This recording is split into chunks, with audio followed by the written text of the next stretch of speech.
The moment our hands brushed, I realized some doors inside us open quietly and cannot be closed again. It wasn't just a mistake, it was a choice, one that could destroy everything.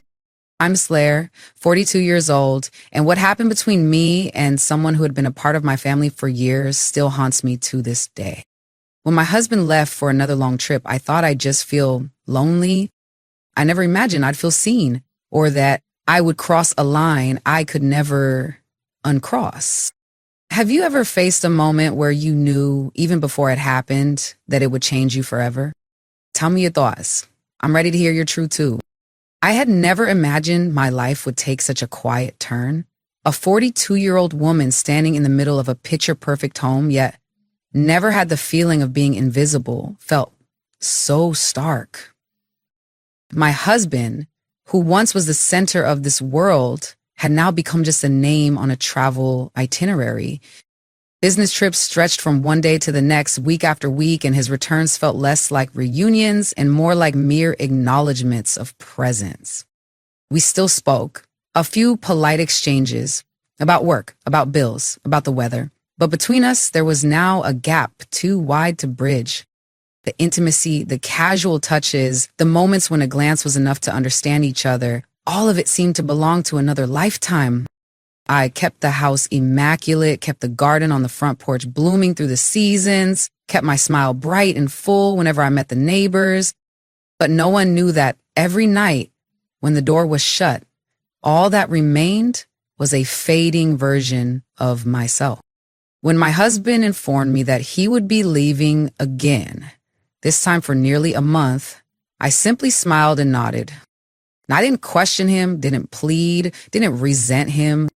I had grown too used to accepting, or at least I thought I had. There are small cracks we believe will never grow until one day they open wide enough that they can no longer be hidden.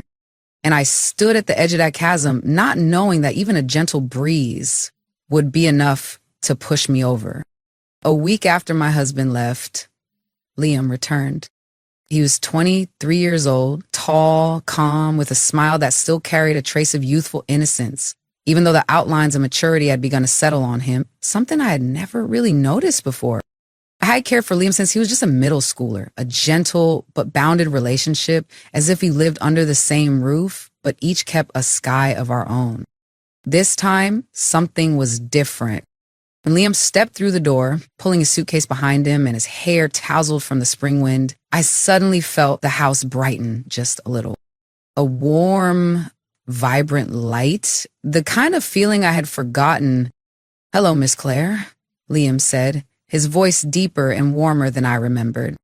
"Hello, dear," I replied, smiling, trying to hide the sudden awkwardness that came with realizing just how much the young boy before me had grown. We quickly fell back into our familiar rhythm, cooking together, tidying up, watching old movies every night. Small things, but enough to fill the emptiness a little. But in those small moments, I began to notice something changing. Sometimes I caught Liam's gaze lingering longer than usual. A casual brush of hands as we carried dishes to the kitchen made my heart skip a beat. An offhand compliment, "You look beautiful today," left me so flustered I had to turn away, hiding a clumsy smile behind my coffee cup. I told myself, "Don't think anything of it, Claire. It's just the misunderstanding of a lonely woman." But I couldn't deny that those tiny things, whether accidental or intentional, were touching places inside me that had long been left untouched. One late afternoon, as the golden sunset bathed the backyard, Liam sat beside me on the porch steps. "You know," he said, his voice as soft as the breeze, "I've always admired how you keep everything steady, even when no one's around." I looked up at Liam, and in his eyes, I saw something different. Not the naive admiration of a boy, but understanding, appreciation, and a loneliness mirroring my own, searching for someone to recognize it. I felt the walls I had built around myself for so many years suddenly grow thin. I should have looked away. I should have broken the moment with a light joke, but instead I just sat there, silent, letting myself, for the first time in a long while, not resist. The sun sank slowly, leaving a tender hush over everything, and in that moment I knew Something had begun, quietly and irreversibly. That night, it rained. The rain came suddenly, pouring onto the roof in a soft, steady murmur, like the earth itself was sighing. I was cleaning up the kitchen when the lights flickered a few times before going out completely. A power outage, right on the first rainy night of the season. I rummaged through a drawer and found a few small candles. As I was struggling to light them, Liam walked in, holding 2 glasses of red wine. "I thought you might need this," Liam said with a smile, his eyes glowing with warmth. I took the glass from him, my hand brushing lightly against his, a simple touch. But in the flickering candlelight, it became something that could no longer be called simple. We sat down in the living room, candles placed on the table, their soft golden light reflecting in Liam's eyes. The rain beat against the window panes, creating a background music for the growing silence between us. I sipped my wine, trying to appear calm, but inside I could hear the frantic pounding of my own heart. Then Liam spoke, his voice low and sincere. "I know, I probably shouldn't say this." I turned to look at him, my hand tightening slightly around my glass. "But do you know," Liam continued, "you're the most beautiful woman I've ever known. Not just because of how you look, but because of the way you exist, strong, gentle, and yet so achingly alive." I read his words in my heart. The one that had felt dry and barren for so many years suddenly ached as if it had been touched for the first time. What a laugh to lighten the mood. I want to stand up. I would make some excuse to leave the room. But instead, I whispered, barely audible. "Thank you, Liam." A full, swelling silence stretched between us. Not awkward, not fearful, but heavy with all the things left unsaid. Liam set his glass down, his eyes never leaving mine. And before my rational mind could intervene, he reached a steady hand, slowly finding mine. I didn't pull away. I let him. That gentle brush, just fingertips meeting, was enough to send a tremor through my entire body, as if the whole universe had shifted. The rain kept falling, filling the silence. Outside, the world went on, unaware that inside that small house, something had quietly taken root. Fragile, forbidden, but undeniable. I knew in that moment that we had crossed an invisible line. One accidental touch, and from there would be no going back. The next morning, the house was steeped in an unfamiliar silence. I woke early, my footsteps light as I made my way to the kitchen, as if afraid to shatter the fragile air still lingering from the night before. The faint morning sunlight streamed through the windows, highlighting the rainwater still glistening on the wooden floor. I brewed a pot of coffee by hand, my heart twisting as I thought about the way Liam had looked at me last night, not like a boy admiring a figure from his childhood, but like a man looking at a woman he desired. Soft footsteps echoed behind me. I didn't need to turn around to know it was Liam. "Did you sleep okay?" His voice was slightly hoarse, carrying the weight of a night filled with restless thoughts. I nodded, lying to both him and myself. "Yeah, well, enough." We sat across from each other at the dining table, the coffee cups untouched between us. The earth was so thick it could be felt with every breath. I tried to steer the conversation elsewhere, asking Liam about his summer plans, about his studies. Answered politely, but those eyes, they stayed the same, still looking at me as if I were the only thing that existed in the room. And I began to crave that gaze in a way that scared me. That afternoon, a sudden downpour returned. I stood by the window, watching the raindrops race down the glass, my mind tangled in a fierce, restless struggle. Liam approached, standing just behind me. I could feel his warmth so close that if I leaned back even slightly, we would touch. "Miss Claire," he whispered, so softly it was almost just a breath against my ear. I've never seen anyone look so beautifully sad. I turned around, meaning to make a joke to lighten the heavy atmosphere, but when I looked into Liam's eyes, the words caught in my throat. Like we sat so close that I could feel my heartbeat echoing between the sliver of space left between us. I should have I had to step back. But instead, I closed my eyes and surrendered to the deep yearning to be seen, truly seen, for who I was beyond the years of silence. Liam's hand brushed mine, a silent, wordless moment where two lonelinesses briefly recognized each other. I answered by leaning into him. The moment between us was filled with hesitation and emotion, a fragile breaking point where the walls we built could no longer hold. Fierce and desperate, as if we were trying to fill all the years of loneliness, restraint, and forgotten longing.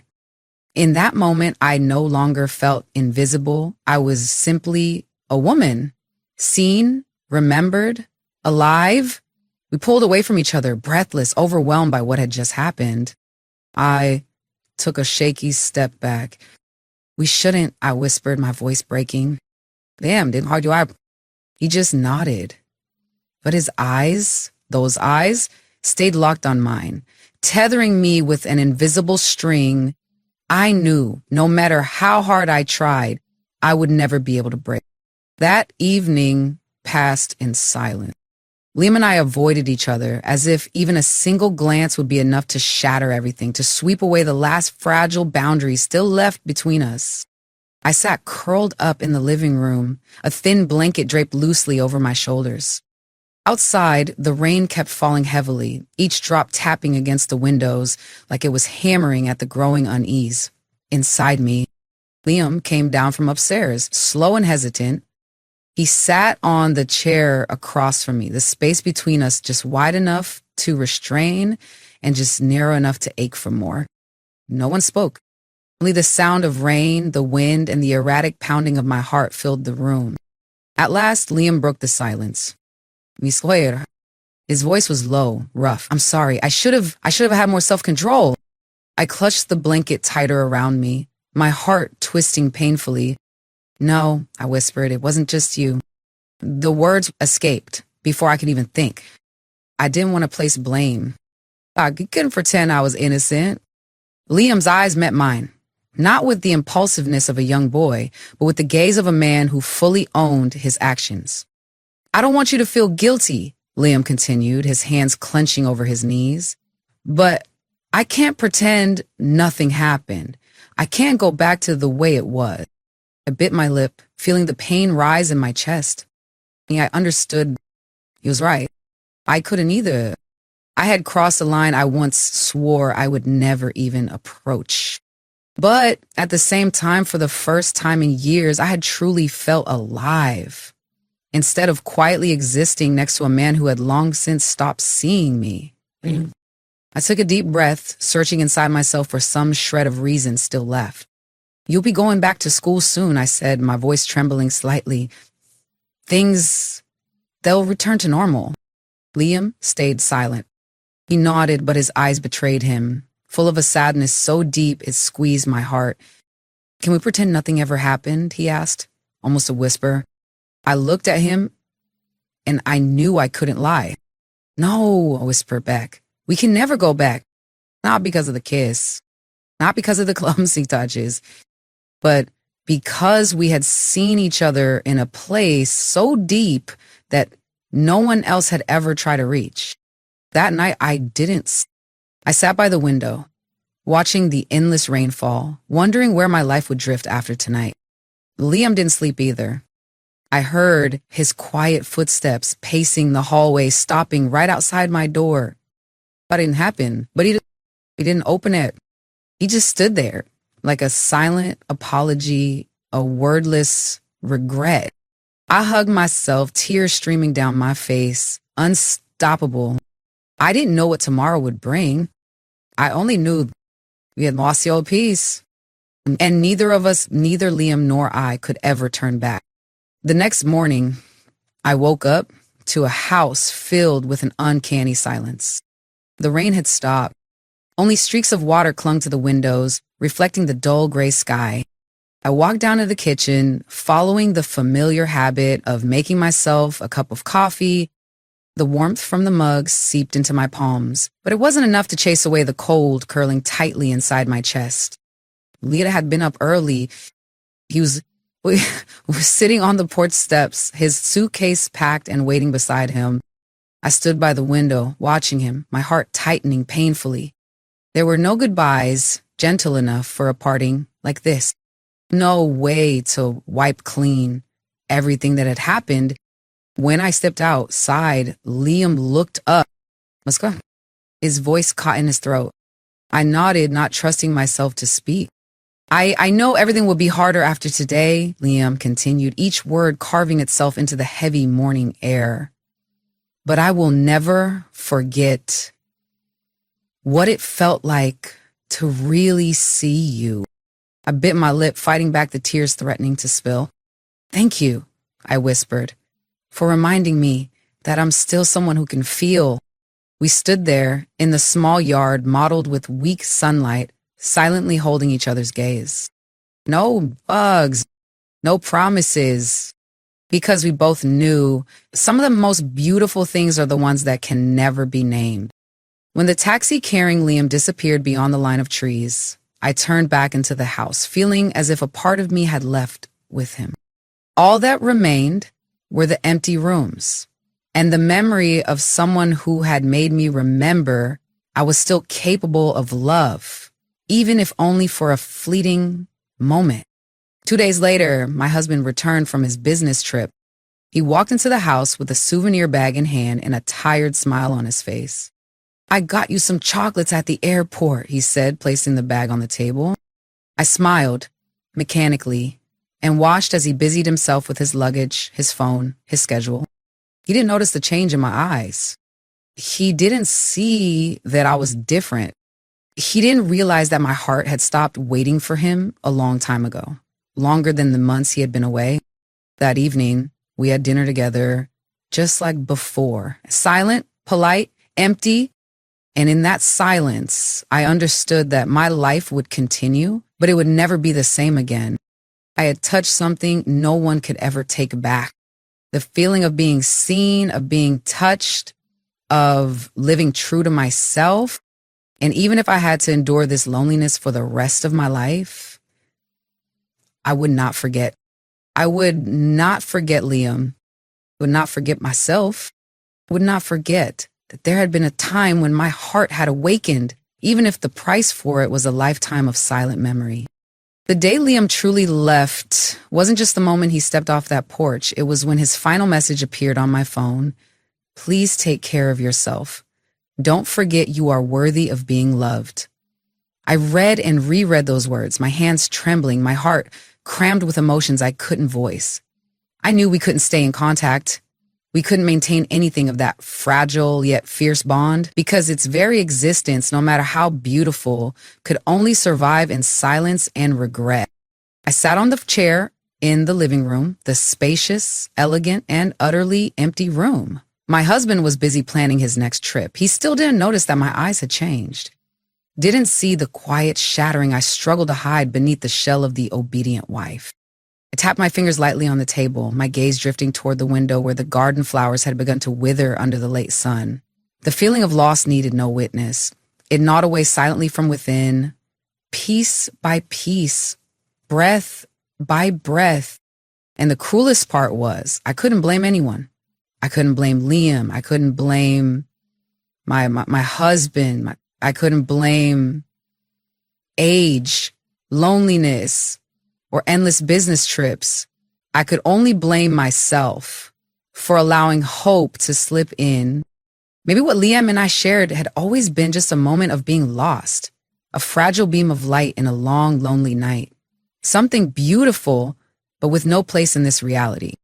That night, as the house sank into darkness, I stood before the mirror, staring deep into my own eyes. I had lost a part of myself. The innocence, the false sense of safety I had once clung to, but I had also reclaimed something I had long forgotten. A woman who still knew how to yearn, to feel, to hurt, and to live. No more Liam, no more hesitant touches, no more eyes that saw through me like no one ever had, Only me facing myself alone. And this time I wasn't afraid. Because even though my heart had cracked, I knew I would never again become the woman who quietly faded away in this house. I had awakened, and no one, not even myself, could take that away. It's just like the worst thing was losing the person you loved. But now I understand. The deeper pain is losing yourself in someone else's forgetting. Liam is gone, but what he left behind is an awakening. I no longer live just to exist. I will learn to fill the empty spaces with my own courage. And this time, I won't let anyone, not even loneliness itself, make me disappear ever again. If you have ever experienced moments of awakening, when someone, even if they only passed briefly through your life, made you see yourself differently, please share it with me. Do you believe that sometimes the ones who don't stay are the ones who change us the most? I would truly love to hear your story, your thoughts, or even just a fleeting feeling. Because sometimes it's the smallest shares that touch the deepest parts of the heart.